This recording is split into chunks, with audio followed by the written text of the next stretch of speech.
Hello guys, welcome back to my channel Rista's kitchen. ఈరోజు సాంబార్ చాలా ఈజీగా ఎలా చేయాలో చూపించబోతున్నాను, వచ్చేసేయండి. దీనికోసం కుక్కర్లో 3 గ్లాసెస్ ఆఫ్ టీ గ్లాస్ ఉంటుంది కదా, దాంట్లో 3 గ్లాసెస్ ఆఫ్ కందిపప్పు వేసుకోండి. ఇలా వేసుకున్న తర్వాత ఒక గ్లాస్ ఆఫ్ వాటర్ పోసి మంచిగా ఒక 2-3 టైమ్స్ అలాగ వాష్ చేసుకొని పక్కన పెట్టుకోండి. ఇప్పుడు దీనిలోనే 2 గ్లాసెస్ ఆఫ్ వాటర్ పోసి ముగ్గిపోయిన టమాటోలు ఉంటాయి కదా, అవి 2 టమాటోలు ఇలా పీసెస్ ఇలా కట్ చేసేసుకొని కుక్కర్ మూత పెట్టి విజిల్ వేయించండి. 6 విజిల్స్ వేయించండి. అప్పుడే పప్పు మెత్తగా ఉడుకుతుంది. దీనిలోకి ఒక 50 గ్రామ్స్ ఆఫ్ చింతపండు ఉంటుంది కదా, అది కొంచెం వాటర్ పోసి నానబెట్టుకుని పక్కన పెట్టుకోండి. అండ్ అలాగే సాంబార్ కోసం మనకి కావాల్సిన వెజిటేబుల్స్ ములక్కాయలు అండి. ములక్కాయలు మాత్రం తప్పనిసరిగా ఉండాలి.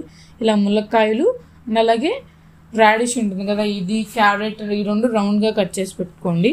అండ్ అలాగే బెండకాయలు ఇలా కొంచెం బౌల్గా కట్ చేసుకోండి.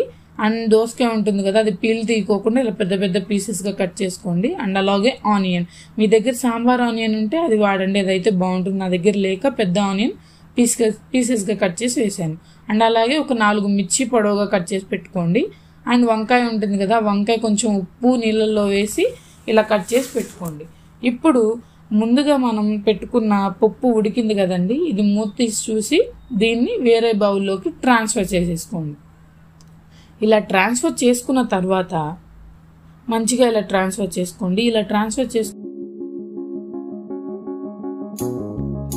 పప్పు గుత్తి ఉంటుంది కదా, ఆ పప్పు గుత్తితో మంచిగా ఇలా స్మాష్ చేసుకొని మీకు రుచికి సరిపడే ఎంత అయితే ఉప్పు పడుతుందో అంత రాళ్ళు పిందులోని వేసి పప్పులో స్మాష్ చేసి పక్కన పెట్టుకోండి.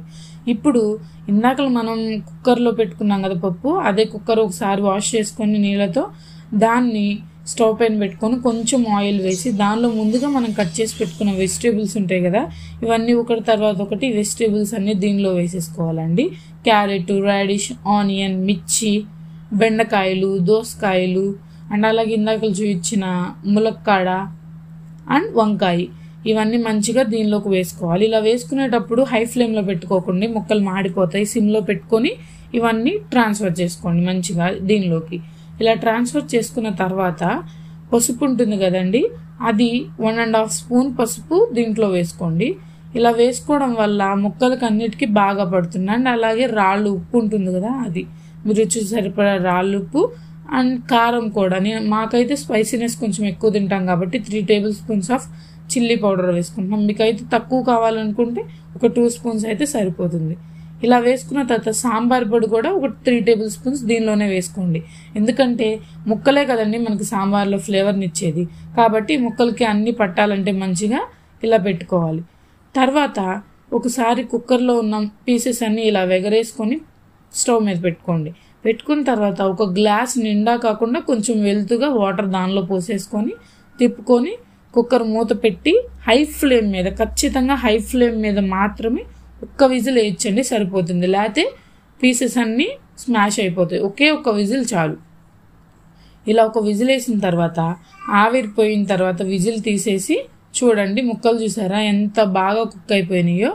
అండ్ అలాగే 50 గ్రామ్స్ ఆఫ్ చింతపండు నానబెట్టాం కదా, దాన్ని మంచిగా చేతితో స్మాష్ చేసుకొని దాన్ని ఈ కుక్కర్లోకి ట్రాన్స్ఫర్ చేసుకోవాలి. ఇలా ట్రాన్స్ఫర్ చేసుకున్న తర్వాత మళ్ళీ అదే చింతపండులో ఇంకో గ్లాస్ ఆఫ్ వాటర్ పోసుకొని అలాగే స్మాష్ చేసుకొని ఆ వాటర్ కూడా పోసుకోవాలి. ఎందుకంటే ఇలా పొయ్యిపోతే 2 టైమ్స్ మనకి పులుపు అనేది సరిపోదు, ఎక్కువ సాంబార్ కాస్తున్నాం కాబట్టి. ఈ సాంబార్ ఖచ్చితంగా 8 మెంబర్స్కి వస్తుందండి. ఒక పూటకైతే 2 పూటలకే సరిపోతుంది, 4గురికి అయితే. ఇలా మంచిగా పోసుకొని తిప్పుకున్న తర్వాత మనం ముందుగా వండుకొని పెట్టుకున్నాం కదా కందిపప్పుని, ఈ కందిపప్పుని దీనిలోకి ట్రాన్స్ఫర్ చేసేసుకోవాలి. ఇలా ట్రాన్స్ఫర్ చేసేసుకొని మంచిగా ఒకసారి తిప్పుకోండి. తిప్పుకున్న తర్వాత మీకు ఉప్పు సరిపోతే ఈ టైంలో కొంచెం ఉప్పు వేసుకొని అడ్జస్ట్ చేసుకోండి. తర్వాత ఒక అరకట్ట కొత్తిమీర ఉంటుంది కదా, ఆ తరుగు ఈ సాంబార్లో వేసేసుకోండి. ఇలా వేసుకొని ఇది మరగాలి కాబట్టి ఈలోపు మనం పోపు పెట్టుకుందాం, వచ్చేసేయండి. దీనిలోకి ఒక ప్యాన్లో ఆయిల్ వేసుకొని ఆయిల్ హీట్ అయిన తర్వాత దానిలో కొంచెం ఆవాలు అండ్ అలాగే జీలకర్ర ఉంటుంది కదా, ఆ జీలకర్ర కొంచెం అండ్ పచ్చి శనగపప్పు ఉంటుంది కదా, ఆ పచ్చి శనగపప్పు దీనిలో వేసేయాలి. వేసి కొంచెం ఫ్రై అయిన తర్వాత ఎండుమిర్చి అండ్ అలాగే చిన్నులపాయలు ఉంటాయి కదా, ఈ చిన్నులపాయలు పప్పు గుత్తితో ఒకసారి కొట్టుకొని దీనిలో వేసేసుకోండి. చిన్నులపాయలు అండ్ అలాగే ఎండుమిరకాయ ఇవి కొంచెం ఫ్రై అయిన తర్వాత కొంచెం ఇంగువ వేసుకోండి, ఎందుకంటే ఇంగువ వేసుకుంటేనే ఫ్లేవర్ ఉంటుంది.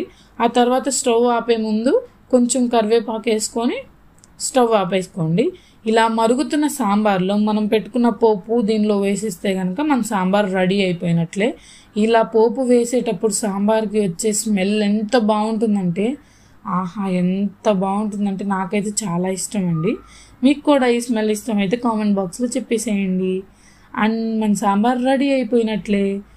ఈ సాంబార్ వేడి వేడి అన్నంలో వేసుకొని తింటే ఉంటుంది, ఈ చికెన్ మటన్లు ఎందుకు అనిపించేలా ఉంటుంది. ఖచ్చితంగా ఒకసారి ట్రై చేసి చూడండి.